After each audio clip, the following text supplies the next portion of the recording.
미국이 발칵 뒤집혔습니다. 손흥민이 MLS에 합류한 지 단 몇 주 만에 미국 스포츠계의 판도가 완전히 달라졌기 때문입니다. 그동안 미국은 축구를 비주류 스포츠로 취급해왔습니다.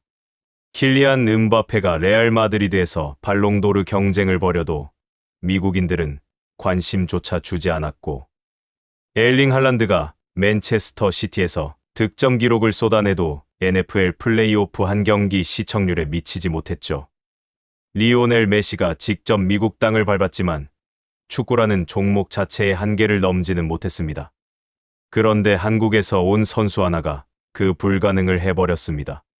축구를 한 번도 본 적 없던 사람들까지 경기장으로 끌어들이고, 오타니 슈에이조차 보여주지 못했던 경제적 파급력에 전문가들은 경악했습니다. 25년간 축구를 무시해온 ESPN의 간판 분석가마저 생방송에서 고개를 숙일 수밖에 없었던 이유. 음바페도 할란드도 오타니도 해내지 못했던 것을 이뤄낸 한국 선수의 진짜 가치. 지금 시작합니다. 시작하기 전 구독과 좋아요 그리고 대한민국 화이팅 댓글로 한국을 응원해 주세요. 안녕하세요. 저는 ESPN 수석 스포츠 분석가 마이클 셔먼입니다. NFL과 NBA, 이것만이 진짜 스포츠라고 믿어왔죠.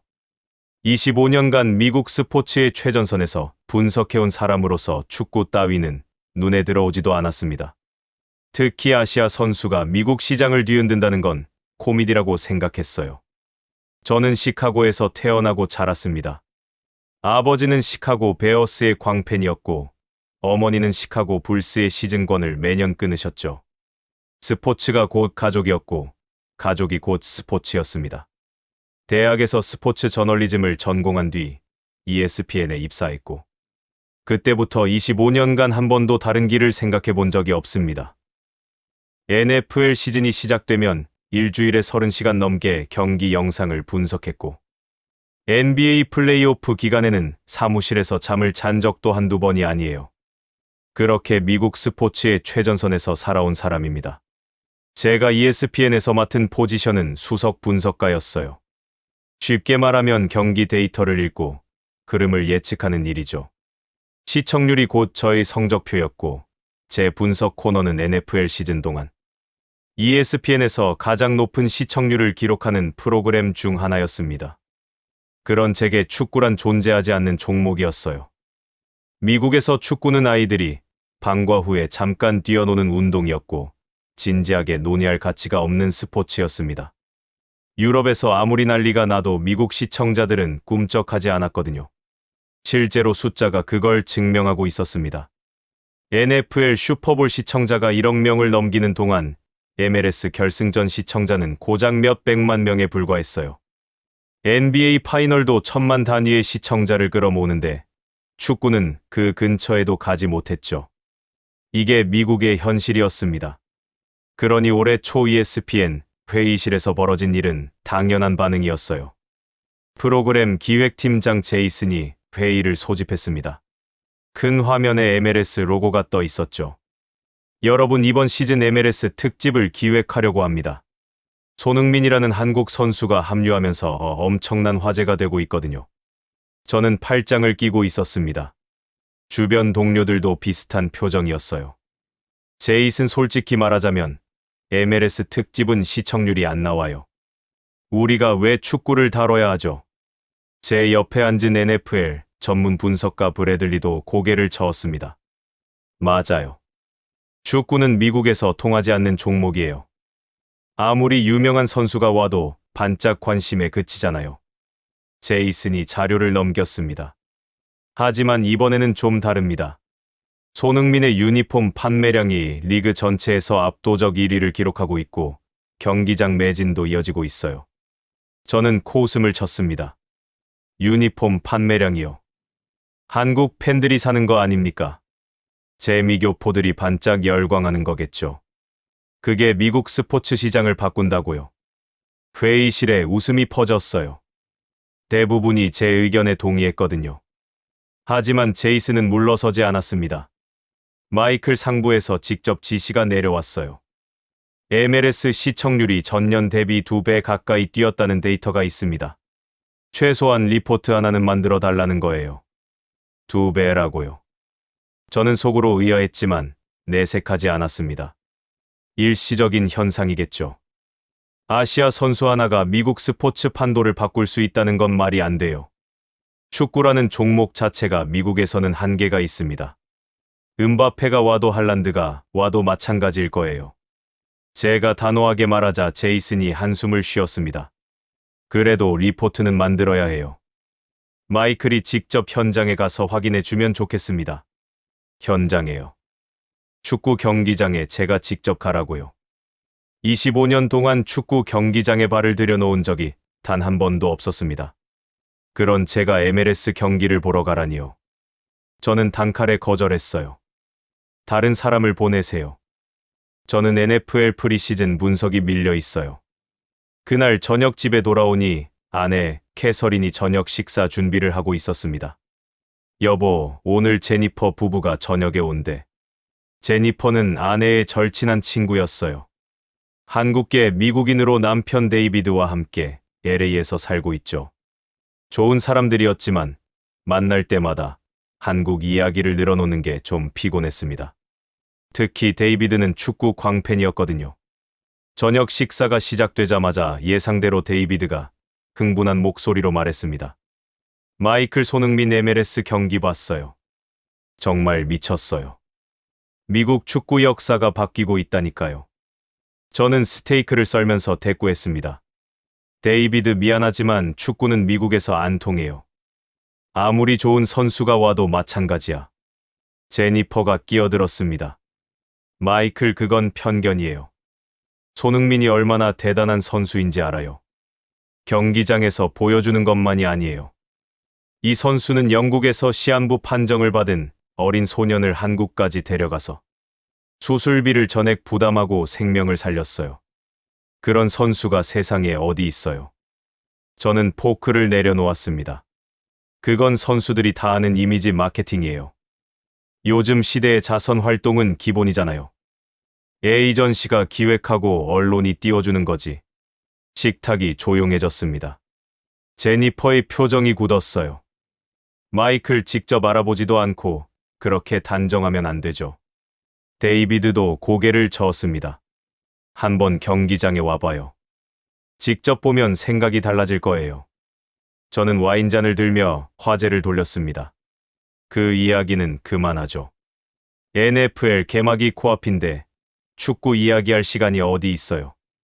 저녁이 끝나고 제니퍼 부부가 돌아간 뒤 아내가 조용히 말했습니다. 여보, 제니퍼가 많이 서운해했어. 당신이 너무 무시하는 것 같다고. 무시가 아니라 사실을 말한 거야. 축구는 미국에서 비주류 스포츠야. 그건 누구도 부정할 수 없어. 아내가 한숨을 쉬었습니다. 당신은 정말 고집이세요. 한 번만 열린 마음으로 봐주면 안 돼요. 다음 주에 제니퍼 부부가 경기 보러 가는데 우리도 같이 가자고 하더라고. 절대 안 가. 저는 단호했습니다. 그때까지만 해도 축구 경기장에 갈 일은 영원히 없을 거라고 확신했거든요. 하지만 다음날 출근하자마자 상황이 달라졌습니다. 상부에서 직접 저를 호출한 겁니다. ESPN 스포츠 부문 부사장 로버트가 저를 사무실로 불렀어요. 마이클, 앉게. 로버트의 표정이 진지했습니다. 자네가 MLS 리포트를 거부했다고 들었어. 시청률 데이터를 직접 봤나? 아직 안 봤습니다. 로버트가 태블릿을 밀어줬어요. 화면에 뜬 그래프를 보는 순간 저는 눈을 의심했습니다. 손흥민 경기 중계 시청률이 전년 동기 대비 3배 가까이 뛰어 있었거든요. 이게 실화입니까? 실화야. 그리고 이건 시작에 불과해. 광고주들이 MLS에 관심을 보이기 시작했어. 자네가 직접 현장에 가서 분석해줬으면 해. 이건 부탁이 아니라 지시야. 거절할 수 없었습니다. 상부의 지시인 이상 따를 수밖에 없었죠. 하지만 속으로는 여전히 확신했어요. 현장에 가면 뻥 터지겠지. 반짝 인기에 불과하다는 걸 데이터로 증명해 주겠어. 그렇게 저는 생애 처음으로 축구 경기장에 가게 되었습니다. 25년간 NFL과 NBA만 분석해온 사람이 MLS 경기를 보러 가다니요. 과연 이 한국 선수가 어떤 모습을 보여줄까요? 경기장에 가기로 한 날은 토요일이었습니다. 아내에게 이야기하자 캐서린이 눈을 크게 떴어요. 당신이 축구 경기를 보러 간다고요? 정말이에요. 자발적으로 가는 게 아니야. 상부 지시라서 어쩔 수 없이 가는 거지. 그래도 좋은 기회잖아요. 제니퍼 부부도 같이 가자고 했으니까 넷이서 가면 되겠네. 저는 고개를 저었습니다. 이건 업무야. 친목 모임이 아니라고. 하지만 캐서린은 이미 제니퍼에게 연락을 하고 있었어요. 결국 토요일 오후 저는 아내와 제니퍼 부부와 함께 경기장으로 향하게 되었습니다. 차 안에서부터 데이비드가 신이 나서 떠들었죠. 마이클 오늘 정말 잘 왔어요. 인생이 바뀔 겁니다. 인생이 바뀐다고요. 축구 경기 한번 보는 걸로요. 과장이 심하시네. 저는 뒷좌석에 앉아 노트북을 꺼냈습니다. 경기를 보면서도 분석 리포트를 써야 했거든요. 어차피 금방 끝날 거라고 생각했어요. 경기 보고 시청률 거품이라는 결론을 내리면 되니까요. 데이비드가 운전하면서 계속 손흥민 이야기를 했습니다. 이 선수는 프리미어 리그에서 7년 동안 뛰면서 아시아 선수 최초로 득점왕을 차지한 사람이에요. 토트넘에서 전설적인 활약을 했죠. 프리미어 리그가 뭔지는 아시죠? 영국 축구 리그인 거 정도는 알아요. 그런데 그게 NFL이나 NBA보다 대단한 건 아니잖아요. 제니퍼가 끼어들었습니다. 마이클 프리미어 리그 시청자가 전 세계적으로 몇 명인지 알아요? 수십억 명이에요. NFL은 미국 밖에서는 거의 안 보잖아요. 저는 반박하려다가 입을 다물었습니다. 틀린 말은 아니었거든요. 하지만 인정하고 싶지 않았어요. 데이비드가 말을 이었습니다. 그리고 아까 제니퍼가 말했던 시한부 소년 이야기 기억하죠? 그게 이미지 마케팅이라고 했는데 전혀 아니에요. 손흥민은 그 아이를 위해 의료 전용기를 직접 수배하고 항공료부터 병원비 체류비까지 전부 자기 돈으로 부담했어요. 영국 병원들이 전부 포기한 아이를 한국 병원에서 수술받을 수 있도록 연결해 준 거예요. 저는 창밖을 바라보며 대꾸하지 않았습니다. 솔직히 인상적인 이야기이긴 했어요. 하지만 그게 축구 실력과 무슨 상관인지는 모르겠더라고요. 좋은 사람인 건 알겠는데 그게 미국 스포츠 시장을 바꾼다는 건 별개의 문제 아닌가요? 마이클 직접 보면 알게 될 거예요. 숫자로만 스포츠를 판단하면 정말 중요한 걸 놓칠 수 있어요. 데이비드의 말에 저는 속으로 피식 웃었습니다. 숫자로 판단하는 게 제 직업인데요. 감성으로 스포츠를 분석하면 그건 분석이 아니라 팬심이에요. 경기장이 가까워지자 도로 사정이 달라지기 시작했습니다. 평소에는 한적한 도로가 차량으로 가득했거든요. 이상하네. 오늘 NFL 경기가 있나? 아니에요. 오늘은 MLS 경기만 있어요. 축구 경기 때문에 이렇게 차가 막힌다고요. 믿기지 않았습니다. 제가 이 근처를 수없이 다녔지만 MLS 경기 때문에 도로가 막히는 건 본 적이 없었거든요. 주차장에 들어서자 더 놀라운 광경이 펼쳐졌습니다. 끝이 보이지 않을 정도로 차들이 빼곡하게 들어차 있었어요. 주차장을 3바퀴나 돌아서야 겨우 자리를 찾을 수 있었습니다. 이게 정말 축구 경기 맞아요. 데이비드가 웃으며 대답했죠. 손흥민 효과예요. 매 경기가 이래요. 차에서 내리는 순간 저는 또 한 번 눈을 의심했습니다. 사람들의 복장 때문이었어요. 온통 빨간색이었습니다. 한국 국가대표팀 유니폼을 입은 사람들이 사방에 보였거든요. 그런데 더 이상한 건 그 사람들이 전부 한국인이 아니라는 거였어요. 금발의 백인 가족이 한국 유니폼을 입고 있었고 히스패닉 청년들이 태극기를 흔들고 있었습니다. 극인 아이들까지 등 뒤에 손세분이라고 적힌 유니폼을 입고 뛰어다니고 있었죠. 저건 뭐야? 왜 미국 사람들이 한국 유니폼을 입고 있는 거지? 제니퍼가 자랑스럽게 말했습니다. 손흥민은 이미 국적을 초월한 선수예요. 미국 팬들이 자발적으로 한국 유니폼을 사 입는 거죠. 이해할 수 없었습니다. 25년간 미국 스포츠를 봐왔지만 미국인들이 다른 나라 유니폼을 자발적으로 입는 모습은 처음이었거든요. NFL에서도 NBA에서도 이런 현상은 없었어요. 미국인들은 철저하게 미국 팀, 미국 선수를 응원하는 사람들이에요. 그런 사람들이 한국 유니폼을 입다니요. 입구로 향하는 길에 안표상까지 보였습니다. 티켓 구해요. 원래 가격 5배까지 줄 수 있어요. 안표까지 등장했어요. 미국에서 축구 경기에 안표가 생긴다는 게 말이 되나요? 데이비드가 설명해 줬습니다. 손흥민 경기는 발매 시작하자마자 매진이에요. 오늘 티켓도 제가 한 달 전에 겨우 구한 거예요. 원래 가격도 평소의 몇 배였어요. 저는 고개를 저었습니다. 이건 분명 일시적인 현상이야. 새로운 선수가 오면 초반에 관심이 쏠리는 건 당연하잖아. 시간이 지나면 원래대로 돌아갈 거예요. 마이클, 그 말 기억해 두세요. 나중에 얼마나 틀렸는지 직접 확인하게 될 테니까. 데이비드가 의미심장하게 웃었습니다. 저는 여전히 흔들리지 않았어요. 아무리 주차장이 꽉 차고 안표가 생겨도 그건 호기심일 뿐이라고 생각했거든요. 진짜 중요한 건 경기장 안에서 벌어지는 일이에요. 축구라는 종목 자체가 미국인의 취향에 맞지 않는 이상 이 열기는 금방 사그라들 겁니다. 입구를 통과하고 경기장 안으로 들어서는 순간 저는 걸음을 멈췄습니다. 이게 뭐야? 5만석이 가득 차 있었습니다. 빈자리가 단 하나도 보이지 않았어요. 그것도 경기 시작 40분 전인데 말이에요. NFL 정규 시즌 경기도 이 정도로 일찍 채워지지는 않거든요. 경기장 전체가 빨간색과 검은색으로 물들어 있었습니다. 한국 국기가 곳곳에서 펄럭이고 있었고 손흥민의 이름을 연호하는 함성이 벌써부터 울려 퍼지고 있었죠. 대한민국. 손흥민. 그 소리가 경기장 전체를 흔들었습니다. 미국 땅에서 다른 나라 이름이 이렇게 울려 퍼지는 걸 들은 건 태어나서 처음이었어요. 캐서린이 제 팔을 잡았습니다. 여보, 이거 정말 대단하지 않아요? 저는 아무 말도 하지 못했습니다. 분석가로서 객관적인 시선을 유지해야 했지만 솔직히 이 광경은 예상 밖이었거든요.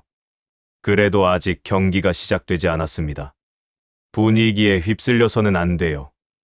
제가 봐야 할 건 숫자와 퍼포먼스예요. 감정이 아니라 데이터로 판단해야 합니다. 그렇게 다짐하며 자리에 앉았습니다. 하지만 경기장의 열기가 피부를 타고 전해져 오고 있었어요. 이건 분명 보통 상황이 아니었습니다. 과연 이 한국 선수가 이 모든 열광에 걸맞은 모습을 보여줄 수 있을까요? 자리에 앉자마자 주변을 둘러봤습니다. 분석가의 습관이죠. 관중 구성부터 파악해야 했거든요.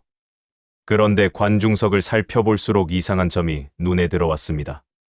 보통 MLS 경기라면 20대에서 30대 남성 위주의 관중이 대부분이에요. 그런데 오늘은 달랐습니다. 60대 노부부가 한국 유니폼을 맞춰 입고 앉아 있었고 10살도 안 돼 보이는 아이들이 손흥민 이름이 적힌 머리띠를 하고 있었어요. 히잡을 쓴 여성이 태극기 페이스 페인팅을 하고 있었고 휠체어를 탄 노인이 손세븐이라고 적힌 배너를 무릎 위에 올려놓고 있었죠. 이건 스포츠 경기가 아니라 축제 같았습니다. 연령도 인종도 성별도 전혀 가리지 않는 관중 구성이었어요. NFL 슈퍼볼에서도 이 정도의 다양성은 본 적이 없었습니다. 저는 노트북을 열고 메모를 시작했어요. 관중 다양성 1회적. 연령대 전 세대 포괄. 인종 구성 극도로 다양. 분석 리포트에 쓸 데이터를 수집하는 중이었죠. 그래도 마음속으로는 여전히 의심하고 있었습니다. 분위기가 좋은 것과 실제 스포츠적 가치는 별개니까요. 옆자리에 앉은 중년 남성이 말을 걸어왔습니다. 흰 수염에 낡은 야구 모자를 쓴 전형적인 미국 중년이었어요. 처음 오셨나 봐요. 네, 축구 경기는 처음입니다. 저도 작년까지만 해도 축구는 관심 없었어요. 평생 야구만 봤거든요. 그런데 손흥민 때문에 인생이 바뀌었죠. 손흥민 때문에요. 야구 팬이 축구를 보러 온 거라고요. 남자가 진지하게 고개를 끄덕였습니다. 올 시즌 벌써 12번째 직관이에요. 한 경기도 안 빠졌죠. 12번째요. 저는 깜짝 놀랐습니다. 시즌 초반인데 벌써 12경기를 직접 보러 왔다는 거잖아요. 그것도 원래 야구 팬이던 사람이 말이에요. NFL 시즌권 보유자도 매 경기를 다 오지는 않거든요. 이건 단순한 호기심 수준이 아니었습니다. 그때 경기장 전광판이 바뀌었습니다. 화면에 특별 영상이 재생되기 시작했어요. 처음에는 뭔가 했죠. 홍보 영상이겠거니 했습니다. 그런데 화면에 병원이 나타났어요. 하얀 침대에 누워있는 어린 소년의 모습이었습니다. 산소 마스크를 쓰고 있었지만 환하게 웃고 있었죠. 병실벽에는 손흥민 포스터가 빼곡하게 붙어 있었어요. 경기장이 조용해졌습니다. 5만 명이 일제히 화면을 주시했죠. 영상 속 자막이 흘러나왔습니다. 영국에서 시한부 판정을 받은 9살 소년. 영국 병원들이 모두 포기한 수술. 성공 확률 5% 미만. 그때 화면에 손흥민이 나타났습니다. 병실에서 소년의 손을 잡고 무릎을 꿇고 앉아 있는 모습이었어요. 소년이 울면서 손흥민을 껴안았고 손흥민도 눈시울이 붉어져 있었죠. 자막이 이어졌습니다. 손흥민은 이 소년을 위해 의료 전용기를 수배하고 한국 최고의 병원에 수술을 연결했습니다.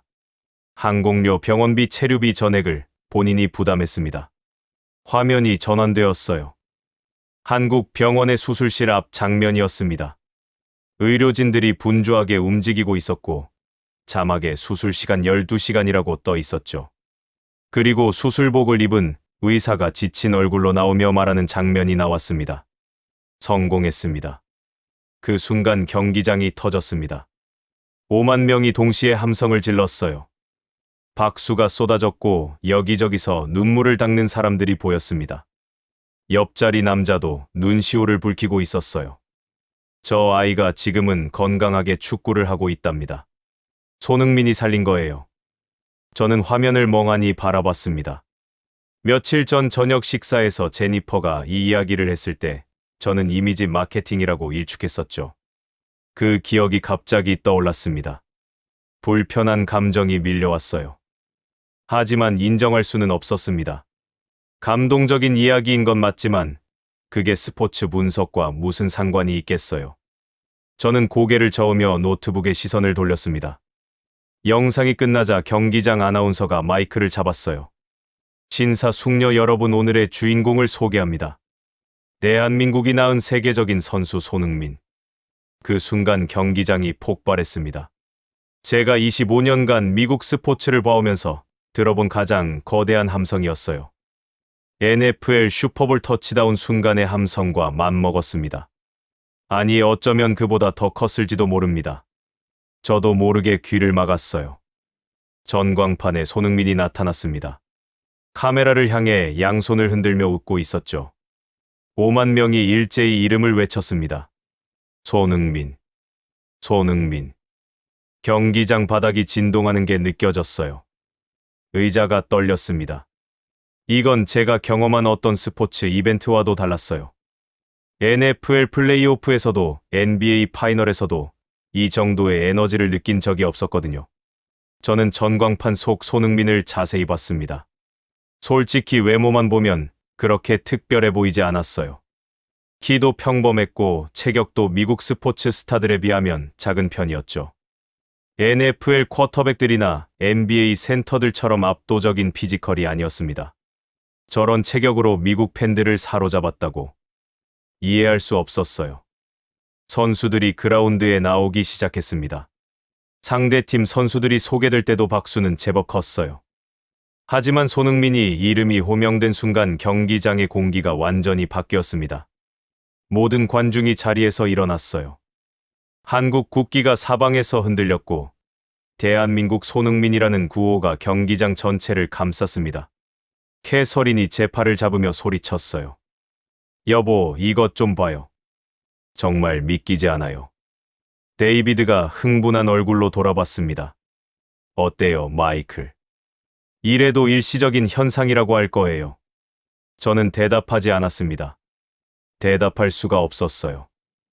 눈앞에 펼쳐진 광경이 제가 가진 모든 상식과 경험을 부정하고 있었거든요. 미국 땅에서 축구 선수가 이런 환영을 받는다니. 그것도 아시아 선수가 말이에요. 아직 경기는 시작되지 않았습니다. 하지만 이미 제 안에서 뭔가가 흔들리고 있었어요. 25년간 쌓아온 확신에 미세한 균열이 생기기 시작한 겁니다. 저는 그 균열을 애써 무시하며 노트북 화면에 집중했습니다. 감정에 휘둘리면 안 돼. 나는 분석가야. 데이터로 말해야 해. 하지만 경기장을 가득 채운 5만 명의 열기가 노트북 화면 너머로 계속 밀려들어 오고 있었습니다. 과연 경기가 시작되면 어떤 일이 벌어질까요? 킥오프 호각이 울렸습니다. 드디어 경기가 시작된 거죠. 저는 자세를 고쳐 앉으며 마음을 다잡았어요. 자, 이제부터가 진짜야. 분위기나 팬덤은 의미 없어. 경기장 위에서 보여주는 퍼포먼스가 전부야. 처음 몇 분간은 솔직히 별다른 인상을 받지 못했습니다. 공이 이리저리 오가고 선수들이 뛰어다니는 모습이 지루하게 느껴졌어요. NFL처럼 강렬한 태클이 있는 것도 아니고 NBA처럼 화려한 덩크가 나오는 것도 아니었거든요. 역시 축구는 지루해. 노트북에 메모를 적기 시작했습니다. 경기 초반 특이사항 없음. 종목 자체의 한계가 드러나는 느린 전개. 그렇게 적고 있을 때였습니다. 갑자기 경기장의 공기가 변했어요. 상대팀이 공을 빼앗아 빠르게 역습을 시도하는 상황이었습니다. 공격수 2명이 전력으로 달려가고 있었죠. 보통 이런 상황에서 반대편 공격수들은 천천히 돌아옵니다. 어차피 수비수들이 처리할 일이니까 체력을 아끼는 거죠. 그런데 한 선수가 미친 듯이 뒤쫓기 시작했어요. 등 번호 7번. 손흥민이었습니다. 뭐야, 저 선수 왜 저렇게 뛰지? 옆자리 남자가 대답했습니다. 저게 손흥민이에요. 절대 포기하지 않는 선수죠. 손흥민의 속도가 놀라웠습니다. 상대 공격수와의 거리를 순식간에 좁히더니 끝내 공을 빼앗았어요. 그것도 자기 진영 페널티 박스 바로 앞에서 말이에요. 경기장이 환호했습니다. 저는 멈칫했어요. 공격수가 저렇게 수비를 하는 게 축구에서 흔한 일인가요? 전혀요. 대부분의 공격수는 앞에서 기다려요. 손흥민만 저래요. 매번 저래요. 저는 노트북 메모를 지웠습니다. 그리고 다시 적었어요. 7번 선수 수비 가담률 이례적으로 높음. 이건 분석할 가치가 있었거든요. 10분이 지나고 20분이 지나도 손흥민의 움직임은 줄지 않았습니다. 공격할 때는 최전방에서 달렸고 수비할 때는 자기 진영까지 내려왔어요. 한순간도 걷는 모습을 보지 못했습니다. 계속 뛰고 있었어요. 전력으로요. 저는 NFL 경기를 수천 번 봐왔습니다. NFL에서는 한 플레이가 평균 4초에서 7초밖에 안 돼요. 그 짧은 시간 동안 폭발적인 에너지를 쏟고 나서 수십 초간 쉬는 구조죠. 하지만 축구는 달랐습니다. 손흥민은 90분 내내 쉬지 않고 뛰고 있었어요. 저건 인간의 체력으로 가능한 건가? 더구나 손흥민은 32살이었습니다. 축구 선수로서 결코 젊은 나이가 아니죠. 그런데도 20대 초반 선수들보다 더 빠르고 더 많이 뛰고 있었어요. 30분쯤 되었을 때 인상적인 장면이 나왔습니다. 손흥민이 중앙에서 공을 받았어요. 앞에 수비수 3명이 벽처럼 서 있었죠. 보통이라면 옆으로 패스하는 게 정석이에요. 안전한 선택이니까요. 그런데 손흥민은 정면 돌파를 선택했습니다. 첫 번째 수비수를 몸을 틀어 제치고 두 번째 수비수 사이로 공을 밀어 넣더니 세 번째 수비수까지 속도로 따돌렸어요. 경기장이 벌떡 일어났습니다. 슛을 날렸지만 골키퍼가 간신히 막아냈죠. 골은 아니었지만 경기장은 이미 열광하고 있었습니다. 저는 손이 멈춰 있었어요. 노트북 자판 위에 손을 올린 채 화면이 아닌 경기장을 바라보고 있었죠. 지금 내가 뭘 본 거지? 수비수 3명을 혼자 돌파하는 모습은 NFL에서 러닝백이 수비 라인을 뚫는 것과 비슷했어요. 하지만 NFL 러닝백은 헬멧과 보호 장비를 착용하고 있고 한 플레이가 끝나면 쉴 수 있잖아요. 손흥민은 아무런 보호 장비 없이 맨몸으로 그걸 해낸 거예요. 그것도 쉬지 않고 뛰는 와중에 말이에요. 옆자리 남자가 제 표정을 보더니 웃었습니다. 입이 벌어지셨네요. 아직 시작도 안 했어요. 전반전이 끝나갈 무렵 더 놀라운 장면을 목격했습니다. 손흥민이 팀 동료에게 절묘한 패스를 보냈어요. 자신이 직접 슛을 때릴 수 있는 상황이었는데 더 좋은 위치에 있는 동료를 발견하고는 망설임 없이 공을 내준 겁니다. 동료가 그 패스를 받아 골을 넣었죠. 경기장이 폭발했습니다. 그런데 더 인상적인 건 골이 터진 직후 손흥민의 행동이었어요. 세리머니를 하는 동료에게 가장 먼저 달려가 껴안았습니다. 자기가 넣은 골보다 더 기뻐하는 것처럼 보였어요. 미국 스포츠에서는 보기 힘든 장면이었습니다. 개인 기록이 곧 연봉이고 스타성인 미국 스포츠 문화에서 자기 골을 양보하는 선수가 어디 있겠어요. NBA에서 르브론 제임스가 자기 슛 기회를 양보하는 걸 본 적이 있나요? NFL에서 쿼터백이 터치다운 기회를 다른 선수에게 넘기는 거요? 거의 없죠. 하지만 손흥민은 자연스럽게 그걸 해냈습니다. 후반전이 시작되었어요. 보통 선수들은 후반전에 체력이 떨어지기 마련입니다. 특히 32살이면 더더욱 그렇죠. 그런데 손흥민은 오히려 더 빨라진 것 같았어요. 60분, 70분이 지나도 속도가 줄지 않았습니다. 80분이 넘어가자 상대팀 선수들은 눈에 띄게 지쳐 있었어요. 하지만 손흥민은 여전히 전력으로 달리고 있었습니다. 그리고 85분 결정적인 순간이 왔어요. 손흥민이 중앙선 부근에서 공을 잡았습니다. 그리고 달리기 시작했죠. 지친 상대 수비수들을 하나씩 제치며 골문을 향해 질주했어요. 마지막 수비수와 1대1 상황에서 속도를 줄이지 않고 왼발로 감아 차는 슛을 날렸습니다. 공이 골키퍼의 손끝을 스치며 골대 구석으로 빨려 들어갔어요. 골. 경기장이 완전히 미쳐버렸습니다. 5만 명이 동시에 폭발한 것 같았어요. 의자가 흔들렸고 발밑 콘크리트가 진동했습니다. 저도 모르게 자리에서 벌떡 일어났어요. 분석가로서의 냉정함을 완전히 잊어버린 순간이었죠. 그런데 더 충격적인 건 골을 넣은 후 손흥민의 모습이었습니다.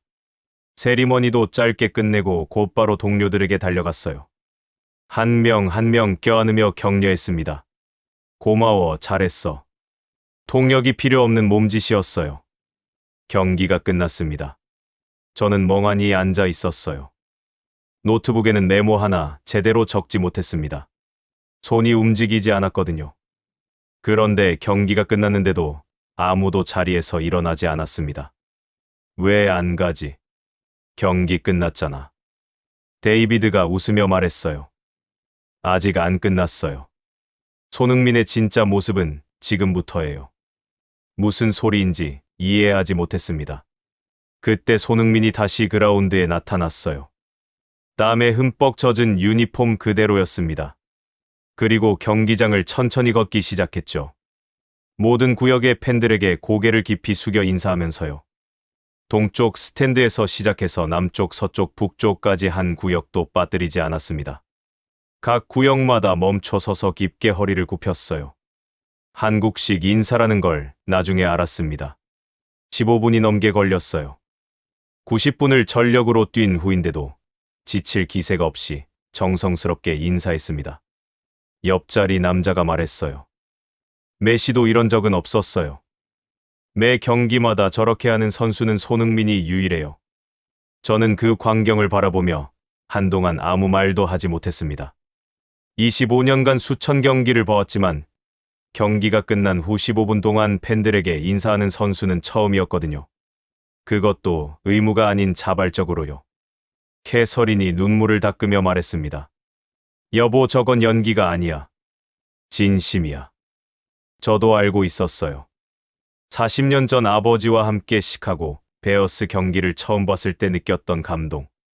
그때 이후로 한 번도 느끼지 못했던 그 감정이 밀려오고 있었습니다. 하지만 인정할 수 없었어요. 아직은요. 경기장을 나오면서 데이비드가 물었습니다. 마이클, 이제 어때요? 생각이 좀 바뀌었어요. 저는 짧게 대답했습니다. 나쁘지 않았어요. 하지만 한 경기만 보고 판단하기엔 이르죠. 분석가는 데이터로 말해야 해요. 하지만 속으로는 알고 있었습니다. 오늘 제가 본 것은 데이터로 설명할 수 없는 무언가였다는 거요. 집으로 돌아가는 차 안에서도 손흥민의 모습이 머릿속에서 떠나지 않았습니다. 90분간의 전력 질주, 동료를 위한 헌신, 그리고 마지막까지 팬들에게 보여준 진정성 있는 감사. 이건 대체 뭐지? 분석가로서의 호기심이 불타오르기 시작했습니다. 과연 숫자로 파고들면 어떤 결과가 나올까요? 집에 도착하자마자 서재로 직행했습니다. 경기장에서 느낀 감정은 일단 접어두고 분석가답게 숫자부터 확인해야 했거든요.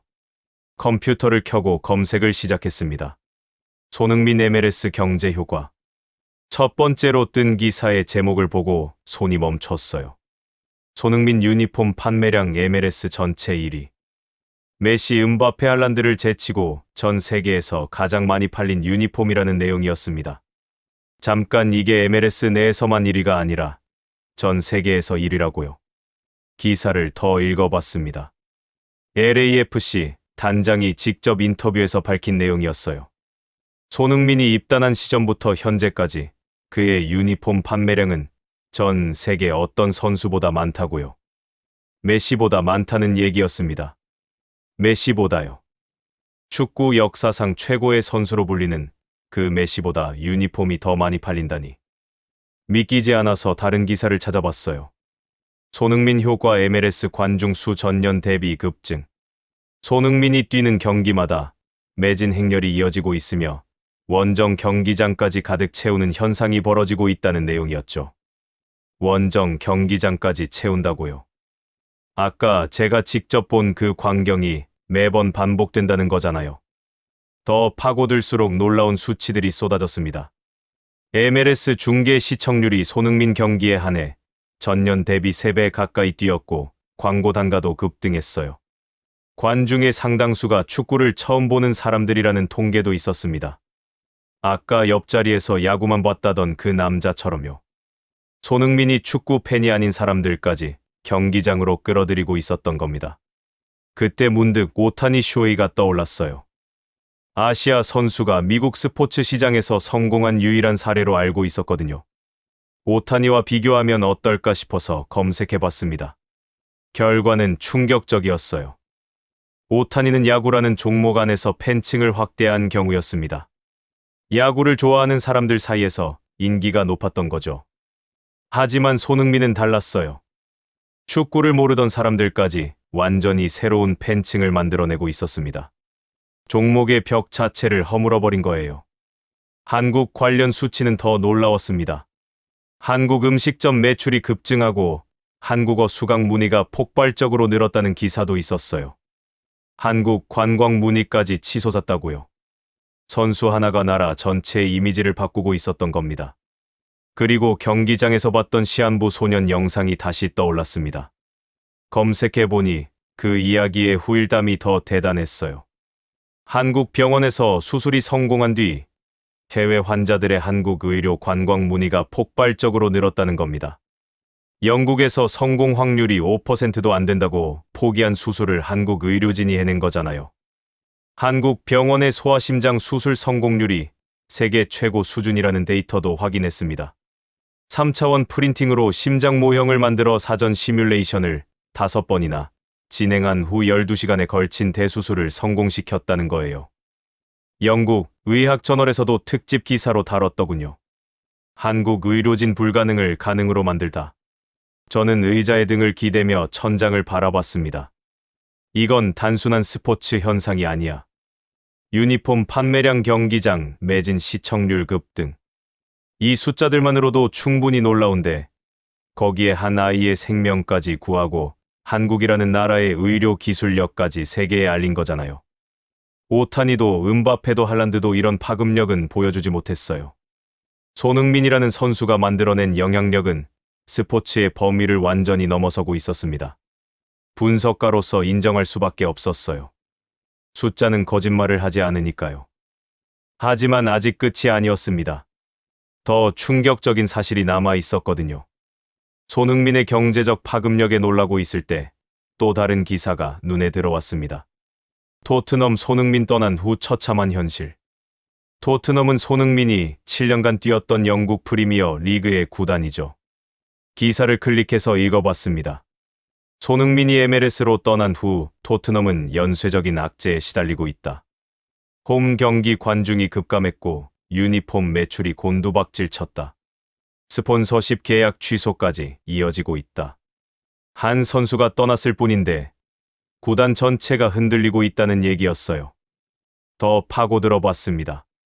토트넘 유니폼 매출이 급락했다는 데이터가 나왔어요. 손흥민이 떠나니까 다른 선수들의 유니폼도 거의 안 팔린다는 뜻이었죠. 팬들이 토트넘 자체에 관심을 잃어버린 겁니다.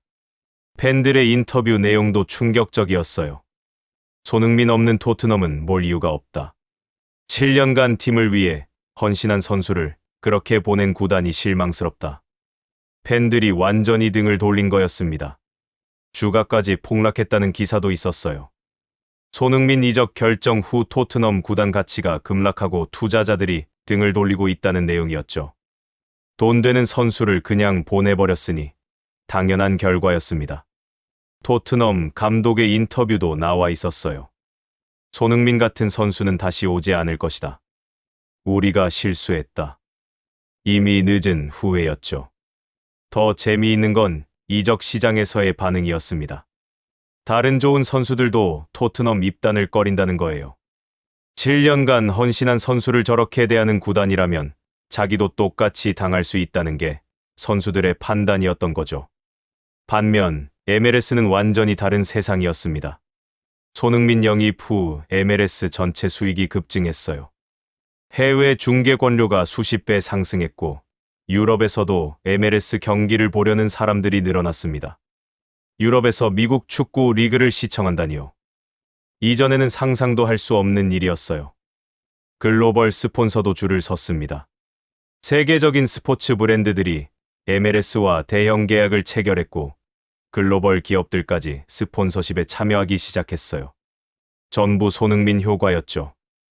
MLS 구단들의 가치도 덩달아 올랐습니다. 손흥민이 뛰는 구단뿐만 아니라 리그 전체가 주목받으면서 다른 구단들까지 수혜를 입은 거예요.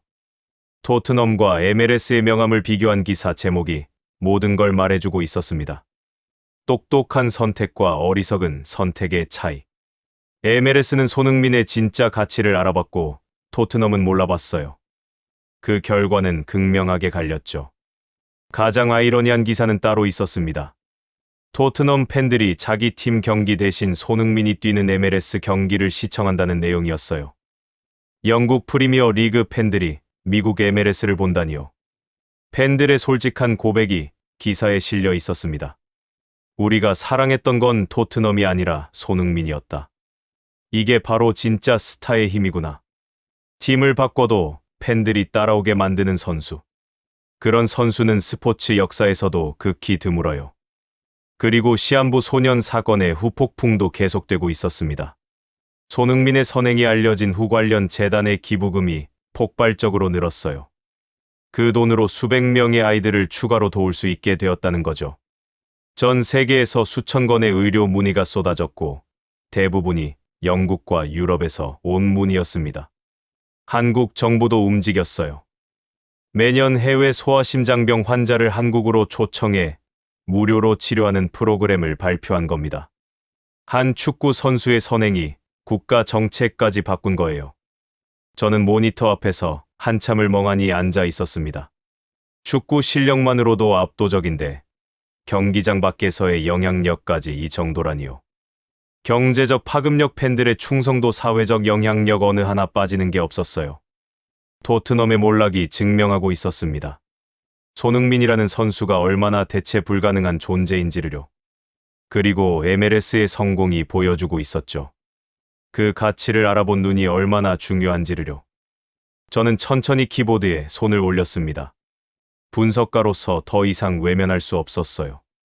숫자가 모든 걸 말하고 있었으니까요.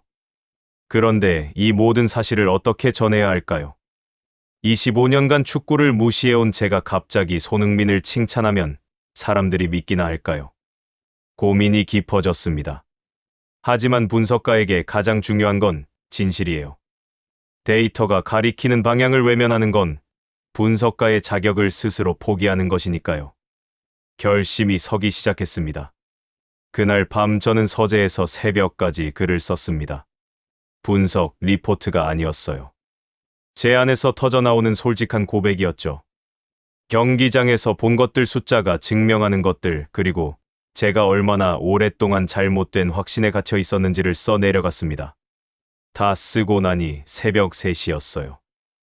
은퇴 후가 아닌 현역 분석가로서 이렇게 열정적으로 글을 쓴 건 처음이었습니다.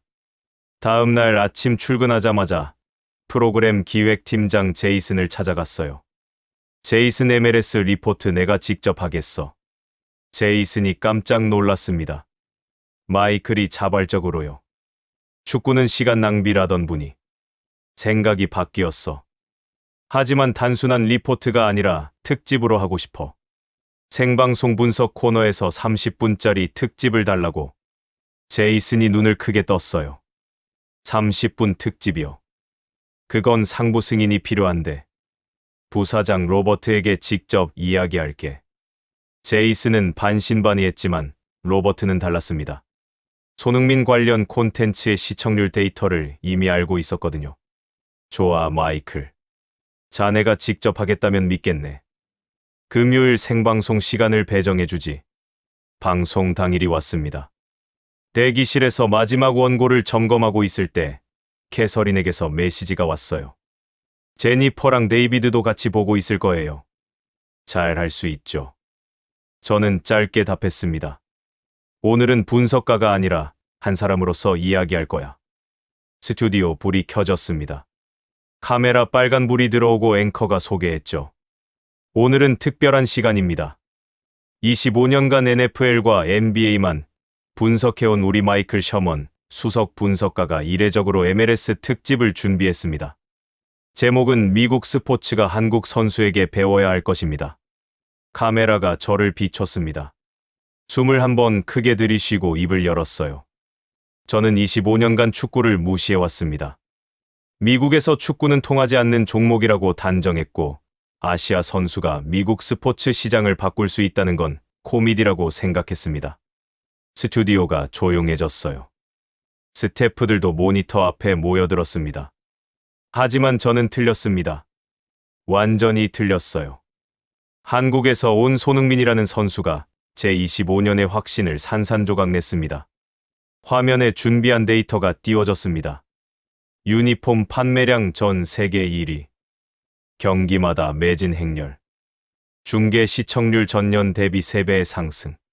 축구를 모르던 사람들까지 경기장으로 끌어들이는 전무후무한 현상. 숫자만 보면 이미 압도적입니다. 오타니 쇼헤이도 야구라는 종목 안에서의 영향력이었지만 손흥민은 종목의 벽 자체를 허물었어요. 하지만 제가 오늘 이 자리에 선 진짜 이유는 숫자 때문이 아닙니다.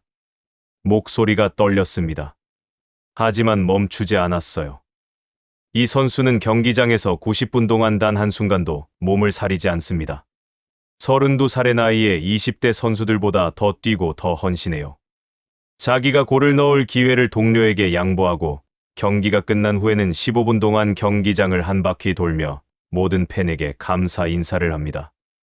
메시도 하지 않는 일을 매 경기마다 합니다. 화면의 경기장에서 손흥민이 팬들에게 인사하는 영상이 흘러나왔어요. 스튜디오 안에서 탄성이 나왔습니다. 그리고 이 선수는 경기장 밖에서 더 놀라운 일을 했습니다. 영국에서 시한부 판정을 받은 9살 소년이 있었어요. 영국 최고의 병원들이 모두 포기한 아이였습니다. 수술 성공 확률이 5%도 안 된다고 했죠. 손흥민은 이 아이를 위해 의료 전용기를 수배했습니다. 항공료, 병원비, 체류비 전액을 자기 돈으로 부담하고 한국 최고의 병원에 수술을 연결했어요. 그리고 한국 의료진은 3차원 프린팅으로 심장 모형을 만들어 5번의 시뮬레이션을 진행한 후 12시간에 걸친 대수술을 성공시켰습니다. 영국에서 5%도 안 된다던 수술을 한국이 해낸 겁니다. 제 목소리가 갈라졌어요. 저는 이 이야기를 처음 들었을 때 이미지 마케팅이라고 일축했습니다. 직접 알아보지도 않고요. 그게 얼마나 부끄러운 판단이었는지 이제야 알겠습니다. 잠시 말을 멈췄습니다. 감정을 추스르는데 몇 초가 필요했어요. 진정한 스타란 기록을 세우는 사람이 아닙니다. 사람의 마음을 바꾸고 생명을 살리는 사람입니다. 손흥민은 미국 스포츠가 잃어버린 가치를 보여줬어요. 겸손과 헌신과 감사. 화려함과 거만함이 미국 스포츠의 전부라고 믿어왔던 제가 한국 선수 앞에서 완전히 무너졌습니다. 25년간 이 자리에서 분석해온 사람으로서 분명히 말씀드립니다. 손흥민은 제가 본 모든 스포츠 스타를 통틀어 가장 완벽한 선수입니다. 카메라 빨간불이 꺼졌습니다. 스튜디오에 정적이 흘렀어요. 그리고 스태프들이 박수를 치기 시작했습니다. PD가 다가와 제 손을 잡았죠. 마이클 25년 만에 최고의 방송이었어요. 방송이 끝난 직후 시청률 속보가 올라왔습니다. ESPN 스포츠 분석 코너 역대 최고 시청률 경신. 저는 대기실에서 캐서린에게 전화를 걸었습니다. 잘 봤어요, 여보. 제니퍼가 울었어요. 데이비드도요. 나도 울었어. 전화기 너머로 캐서린의 목소리도 젖어 있었습니다. 방송 다음 날 아침 휴대폰을 켜는 순간 알림이 폭주했습니다. SNS 멘션이 수천 개가 넘어가고 있었어요. 이메일함도 가득 찼죠. 하나씩 읽어보기 시작했습니다. 저도 축구를 무시했었는데 셔먼 분석가 덕분에 생각이 바뀌었습니다. 25년 경력의 분석가가 저렇게 솔직하게 고백하다니 진정한 프로가 뭔지 보여줬네요. 한국인으로서 감사합니다. 손흥민을 이렇게 정확하게 평가해 주신 분은 처음이에요. 한국에서 온 댓글들도 수없이 많았습니다. 한국어를 읽을 수는 없었지만 번역기를 돌려보니 대부분 감사와 감동의 메시지였어요. 다른 언론사에서 인터뷰 요청도 쏟아졌습니다. 뉴욕 타임즈, 워싱턴 포스트, CNN까지 연락이 왔어요. ESPN 역사상 스포츠 분석 코너가 이렇게 화제가 된 적은 없었습니다. 부사장 로버트가 직접 전화를 걸어왔어요. 마이클, 자네가 ESPN 역사를 새로 썼네. 축하하네. 하지만 가장 중요한 연락은 따로 있었습니다. 토요일 오후 제니퍼에게서 전화가 왔어요. 마이클, 우리 만날 수 있어요. 제니퍼 부부와 근처 레스토랑에서 만났습니다. 자리에 앉자마자 저는 먼저 입을 열었어요. 제니퍼, 데이비드, 그때 저녁 식사에서 내가 한 말 정말 미안해요. 이미지 마케팅이라고 했던 거 말이에요. 직접 알아보지도 않고 단정한 제가 부끄럽습니다. 제니퍼의 눈에 눈물이 고였어요. 마이클, 방송 보면서 얼마나 울었는지 몰라요. 당신이 그렇게 솔직하게 말해줄 줄은 정말 몰랐어요. 데이비드가 제 어깨를 두드렸습니다. 마이클, 당신은 대단한 사람이에요. 25년간의 확신을 버리는 게 얼마나 어려운 건지 저는 알거든요. 저는 고개를 저었습니다. 대단한 건 저가 아니에요. 손흥민이라는 선수가 대단한 거죠. 그리고 그런 선수를 만들어낸 한국이라는 나라가요. 제니퍼가 웃으며 말했어요. 이제 한국 음식도 한번 도전해봐요. 좋아요, 그것도 해보죠. 집에 돌아오는 길에 캐서린이 조용히 말했습니다. 여보, 당신이 달라졌어요. 달라졌다기보다는 눈이 뜨인 거야. 25년 동안 보지 못했던 걸 이제야 보게 된 거지. 그날 밤 서재에 앉아 오랫동안 생각에 잠겼습니다. 손흥민에 대한 모든 것들을 말이에요. 경기장에서 본 헌신적인 플레이. 15분간 경기장을 돌며 팬들에게 고개 숙여 인사하던 모습. 죽어가는 아이를 살리기 위해 전용기까지 띄운 선행. 유니폼 판매 세계 1위라는 압도적인 숫자. 토트넘을 떠난 뒤 벌어진 극명한 명암. 그리고 한국 의료진이 보여준 놀라운 기술력까지. 이 모든 게 하나로 연결되어 있었습니다. 손흥민이라는 한 사람이 보여준 겸손과 헌신이 경기장 안에서는 팬들의 마음을 사로잡았고 경기장 밖에서는 한 아이의 생명을 살렸으며 숫자로는 미국 스포츠 시장의 판도를 바꿔놓은 거예요. 미국 스포츠는 항상 개인의 영광을 추구해왔습니다. 더 높은 연봉, 더 화려한 세리머니, 더 거만한 인터뷰. 그게 스타의 조건이라고 믿어왔죠. 하지만 손흥민은 정반대였어요. 겸손하되 실력으로 증명하고 성공해도 감사할 줄 알며 자신보다 남을 먼저 생각하는 사람. 미국이 한국에서 배워야 할 건 축구 기술이 아니었습니다. 삶을 대하는 자세였어요. 저는 이제 매주 MLS 경기를 봅니다. ESPN에서 MLS 분석 코너도 새로 맡았어요. 25년간 NFL과 NBA만 분석하던 사람이 축구를 이야기하니까 동료들이 놀라죠. 하지만 저는 알고 있습니다. 진정한 분석가란 데이터가 가리키는 진실 앞에서 겸손해야 한다는 것을요. 편견이라는 벽이 얼마나 높고 두꺼운지, 그리고 그 벽을 허무는 게 얼마나 어려운 일인지 이번에 뼈저리게 깨달았습니다. 하지만 진정성 앞에서는 어떤 편견도 무너집니다. 손흥민이 바로 그걸 증명한 선수예요. 기록을 세우는 사람은 많지만 사람의 마음을 바꾸는 사람은 드뭅니다. 생명을 살리는 사람은 더더욱 드물죠. 손흥민은 그 모든 걸 해낸 선수입니다. 그리고 저는 그 선수 덕분에 25년 만에 새로운 눈을 갖게 되었습니다. 한국이라는 나라가 미국에 가르쳐 준 것. 그건 겸손의 힘이었습니다. 구독과 좋아요, 댓글도 부탁드립니다. 여러분의 응원이 더 좋은 이야기를 만드는 힘이 됩니다. 감사합니다.